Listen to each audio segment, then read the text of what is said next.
it's a lot in my life, Yeah. the way I kind of stepped back from Hollywood at one point, being the highest paid actor in Hollywood. It's a ton part in my life. You know of the manner in which I sort of steeped back from Hollywood at one point, being the most generously compensated entertainer in Hollywood.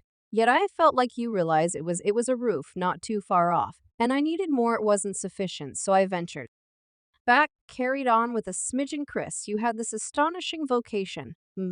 I watched you on Def J. Why then watching you explode from one film to another to film to the entire thing and afterward? It was like, poof, better believe it. Where is Chris? It's a ton parcel in my life, the manner in which I sort of stepped back from Hollywood at one point, being the most generously compensated entertainer in Hollywood. Some time ago, Chris Exhaust was an unmistakable star, and when the most generously compensated entertainer in Hollywood, yet unexpectedly, Chris chose to make a stride back from his Hollywood profession, leaving people in general in a daze and making one wonder of why he settled on that. At choice, now Chris is back at the center of attention, giving the reasons he quit Hollywood. Go along with us in this video as we unwind the reasons following 9 years of playing LAPD. Analyst James Carter. Exhaust essentially abandoned his Hollywood acting vocation. Exhaust made a short visitation of the cinema in 2012 with the arrival of the Silver Linings Playbook.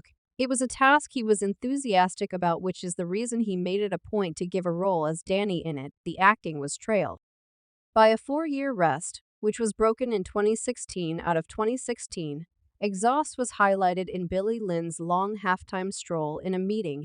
As of late, Exhaust was anxious to guarantee his fans that he hadn't deserted his profession yet, rather enjoyed some time off to zero in on different pursuits. He had stayed dynamic in magnanimous work, beginning his own cause and utilizing his foundation to have an effect on the planet. Exhaust additionally made sense of that he was specific in picking projects that he felt were significant and lined up with his values, since the majority of the undertakings proposed to him were way beneath his level. Me, to do a Fridays I resembled, no, I need to go accomplish something different. We done did that. I needed to move continue on cues when I accomplished something I at no point ever. I never needed to do it in the future. I resembled. In those days, I was tied in with going to the powerful. This I was pondering my vocation, saying no, I need to go do cash talks or something. Let me do my own film with Charlie Sheen. They couldn't completely accept that. I would have rather not done one more. This issue of dark entertainers being given low jobs is one that has been raised a few times by Feline Williams during his broadly questionable meeting with Shannon Sharp. Feline dug into the dress embarrassment that has consistently tormented dark entertainers in the business. What's the deal with Kanye? From a distance, clearly, I don't have the foggiest idea how well you realize. Kanye, I couldn't say whether you've been around Kanye yet. From a distance, what do you think's going on?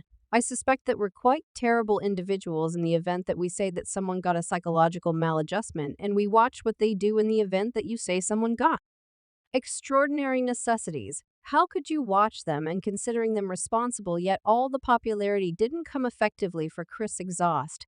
As of now, we should make a few strides back and take a dare at the excursion of Chris Exhaust in Hollywood. Chris fostered his ability for satire right from youth, experiencing childhood in Atlanta.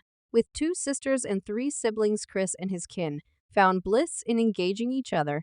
It was during this time that he found his enthusiasm for parody. While in secondary school, Chris was cast at a ballot Generally Clever and started facilitating ability shows and performing stand-up satire at 19 years old.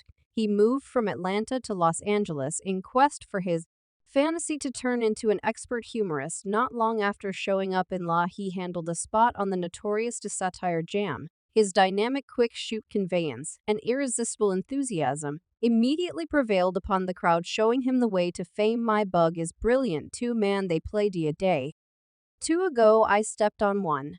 Them went in the washroom to get some tissue, came returned that was gone.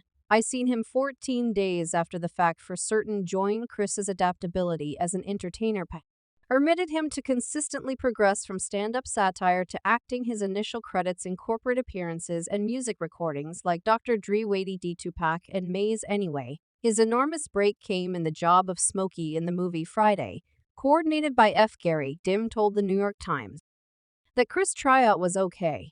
Yet he saw something particularly amazing in the youthful comic that caused him to pick him over legitimate entertainers. For example, Chris Rock and Tommy Davidson, his exceptional capacity to make do and his irresistible enthusiasm went with him the ideal decision to rejuvenate the notorious person of Smokey for Gary. And he was correct, the movie was shot in only 20 days on a limited spending plan of $3.5 million in spite of the hurried creation cry.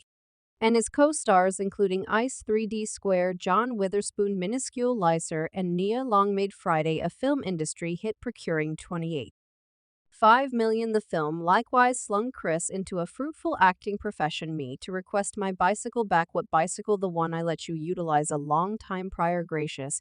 That music bicycle in Friday. Chris' treachery of Smokey was a long ways from his clean-cut satire schedules. The person was a comedic and vigorous subs client whose tricks had crowds laughing uncontrollably. This job exhibited Chris's great reach and adaptability as an entertainer, exhibiting that he was able to do substantially more than clean jokes. The world paid heed, and obviously Chris was bound for extraordinary things in Hollywood.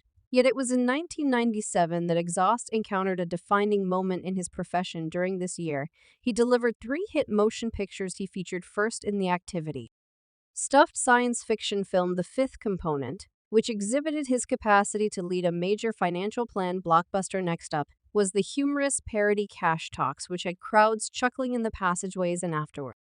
D came The Wrongdoing Show, Jackie Brown, coordinated by Quentin Tarantino, in which Exhaust featured close-by veteran entertainers exhibiting his trust in acting in a wrongdoing film. By this point, Exhaust's vocation had detonated, and he was in any event being appreciated by different stars in Hollywood. One of them is Jamie Foxx, a praised entertainer and performer who described a second when Exhaust's abrupt achievement left him totally shocked. He had forever been perceived as a splendid ability, he out of nowhere wound up being obscured by his impossible opponent on The Late Show with Stephen Cord. Jamie Foxx thought about a defining moment in his profession when he previously understood the influence of distinction. This disclosure came during his experience on the show Unfiltered and Full of Life, where he encountered an injection of self-confidence because of the show achievement. He was shocked when he initially saw Chris Exhaust perform in front of an audience discussing it. Who is that?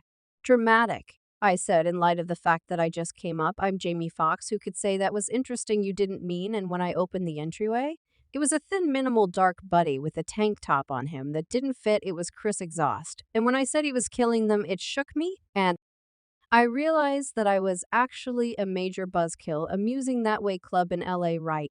And as I'm remaining external the club, the entryway opened. Like, who is that dramatic? I said, cuz I just fell off. I'm Jamie. Who might that at any point be more amusing than me? And I opened that entryway. It was a thin, minimal, dark man. It was Chris Exhaust. And when I say he was killing them, and it shook me, and I realized that I was actually a major buzzkill. Interesting, appreciate that not anymore when he featured in Busy Time. Exhaust's transient ascent to popularity was evidently noteworthy, and Hollywood was paying heed. He was on the road to success, to progress, and it seemed like nothing could stop him except for what individuals didn't see were the tensions and difficulties that accompanied his newly discovered popularity.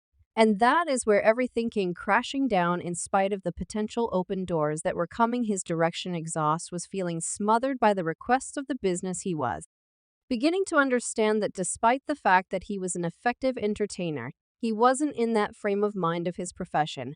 While we as a whole accept that the existences of superstars are all excitement and spectacular, truly, while they might appear to have command over their vocations, truly, they are many times heavily influenced by influenceful industry players.